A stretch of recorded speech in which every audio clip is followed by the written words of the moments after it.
આજે મારે જે વાત કરવી છે એ વાત મારે 2 દિવસથી વાત કરવી હતી, પણ ફાઇનલી આજે એ કામ થઈ ગયું. તારીખ 25ના રોજ બપોરે 12 વાગે આ વાંદરું કંઈક ઇન્જર્ડ હતું, ઝાડ ઉપરથી પડી ગયું હતું કે એના પગમાં કંઈક વાગ્યું હશે, તે ચાલી નહોતું શકતું. એક જગ્યાએથી બીજી જગ્યાએ જવું હોય તે ઢસડીને જતું હતું. તો આસપાસમાં 2 કિલોમીટર મેં ફર્યું. તો આસપાસના લોકોથી ખબર પડી કે અહીંયા આગળ કંઈક વાંદરાને ઇન્જર્ડ છે. તો આસપાસમાં બધાએ જે બધા હતા બધાએ પ્રયત્ન કર્યા. NGO છે, કોઈ એનિમલ સેવા ટ્રસ્ટ ચલાવતું હોય એ બધાનો વાય કોન્ટેક્ટ મળ્યો કે ફોરેસ્ટ ડિપાર્ટમેન્ટ છે ત્યાં આગળ આપણે વાત કરીએ.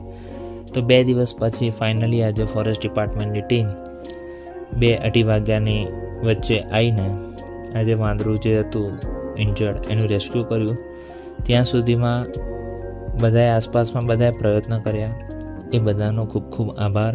અને બસ આવી રીતે રસ્તામાં ક્યાંય તમને કંઈક પણ નાનું પક્ષી હોય કે કોઈ એનિમલ હોય કે કોઈ માણસ હોય, ક્યાંક લાગે કે કોઈને મદદની જરૂર છે, બસ ખાલી એક પગલું આવી રીતે આગળ આવો તો સારું છે.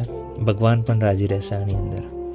આ કામ એ કર્મનું છે, કર્મ છે તો ધર્મ છે, સાચે જ. અબોલ જીવ આપણા માટે છે એવું સમજીને પણ આપણે એકવાર સેવાનું કામ તો કરવું જોઈએ. Thank you so much forest department team કે જે તમે આ કામ શાંતિથી સારી રીતે આજે પૂરું પાર પાડ્યું છે, સાચે જ.